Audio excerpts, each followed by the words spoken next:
It was an ordinary Monday morning at Riverside Elementary School when a mother walked through the front doors holding her young son by the hand. Her name was Patricia and her son was Joe, a quiet 10-year-old boy with kind eyes and grease permanently stained under his fingernails. Patricia found the classroom teacher, Mr. Harris, and pulled him aside before the morning bell rang. She told him that Joe was intelligent, that she knew he was, but that he kept getting bad grades and that he was always looking for something to take apart or repair instead of focusing on his studies. She asked the teacher to please help him. Mr. Harris nodded and told her he would do his best. Patricia thanked him, kissed her son on the forehead, and walked away. Joe watched her go and then quietly took his seat at the back of the classroom. The very next day Mr. Harris handed out a test to the class. The room went silent as pencils began scratching across paper. But when the teacher walked the rows checking on his students, he stopped dead in his tracks at Joe's desk. There was no test paper in front of the boy. Instead, Joe had the back panel of an old clock removed and was carefully studying the tiny gears and springs inside with focused and steady hands. Mr. Harris felt his patience snap. He snatched the clock from the desk and told Joe loudly enough for the whole class to hear that he had failed again and demanded to know how he ever expected to succeed in life with such an empty brain. Joe said nothing. He simply looked up at the teacher with calm, quiet eyes and then looked back down at his desk. Mr. Harris pointed across the room to a neatly dressed boy sitting in the front row with his test already half finished. His name was Sam and he was the teacher's favorite student. Mr. Harris told Joe to look at Sam because Sam was always studying and always prepared and that Sam wanted to be an aeronautical engineer one day. He told Joe to try to be more like him. The class watched in silence. Joe stared at his desk and said nothing. At break time the schoolyard filled with the noise of running feet and laughter. Joe sat alone near the fence, turning a small broken hinge over and over in his fingers. Sam walked across the yard toward him and Joe looked up cautiously. But Sam's face was not unkind. He sat down beside Joe and told him quietly that he was sorry about the way his mother had spoken to the teacher about him and that he was sorry about the way the teacher had spoken to him in class. Then Sam pulled a small toy car from his pocket, its rear axle bent and one wheel hanging loose, and asked Joe if he could fix it. Joe looked at it for a moment and then told Sam he was busy right now. Sam laughed and told him he was just kidding and that Joe was a fine toy repairer. The other children nearby heard and started laughing too, repeating the words "fine toy repairer" and pointing at Joe. Joe felt the heat rise in his face and his throat tighten. He stood up, and without saying a single word, he walked away from the fence and around the corner of the building where nobody could see him, and he cried. He cried the way a child cries when they are not just sad but when they are starting to believe that maybe everyone around them is right. But Joe kept repairing things. He could not help it. It was not a choice the way other people choose hobbies. It was simply the way his mind worked. He saw broken things the way other people see puzzles, as something waiting to be understood and put right. By the time he was in middle school he was fixing bicycles for neighbors on weekends.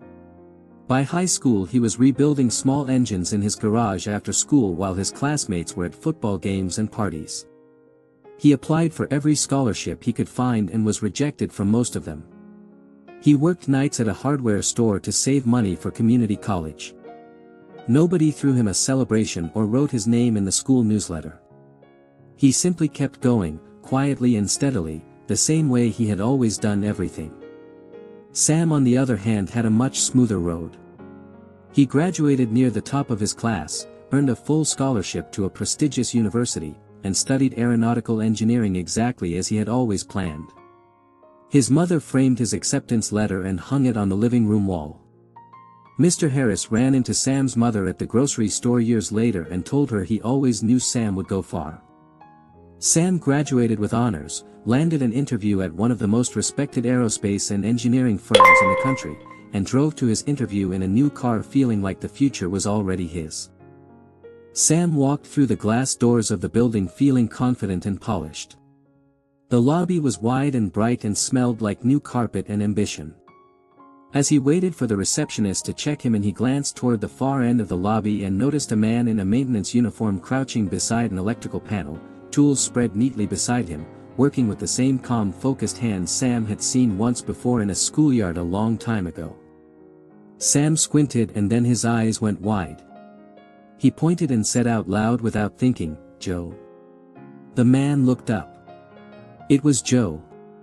Sam let out a short surprised laugh and shook his head and said he could not believe Joe was working there as a janitor. Joe looked at him for a steady moment and then stood up, wiped his hands on a clean cloth, and smiled quietly but said nothing.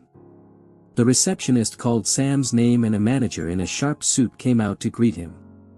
He shook Sam's hand warmly and told him it was wonderful to have him there and that the company had been looking forward to meeting him.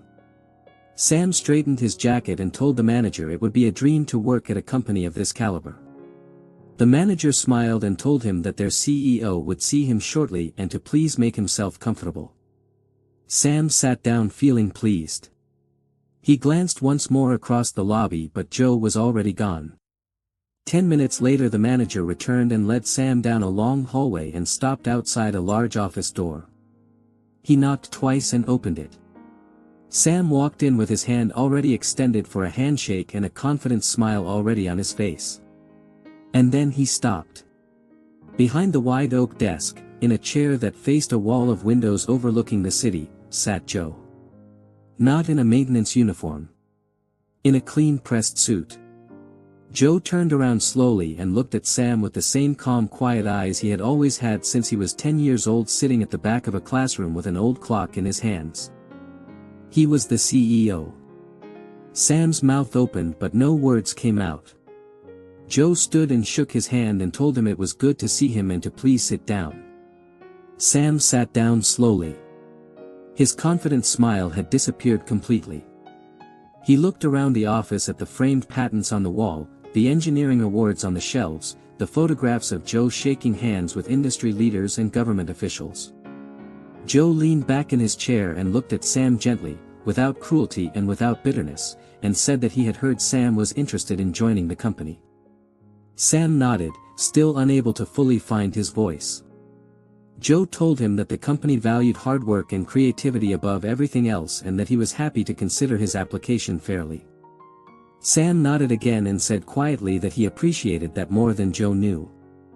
There was a pause and then Sam looked at the desk and said he owed Joe an apology, that he had been unkind a long time ago in a schoolyard and that he had never forgotten it even if he had never said so.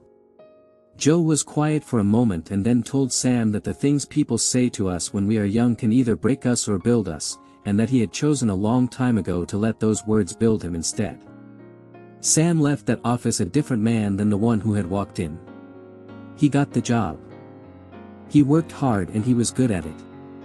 But every morning when he walked past the CEO's office he thought about a boy sitting alone by a fence turning a broken hinge over in his fingers, and about how the world had looked at that boy and seen nothing, and how that boy had looked back at the world and seen everything that was possible. Never judge a person by their grades or their circumstances. The child everyone overlooks today may be the person everyone looks up to tomorrow. Talent does not always look the way we expect it to. And the ones who are told they will never amount to anything are often the very ones who change everything. If this story moved you, please share it with someone who needs to hear it today.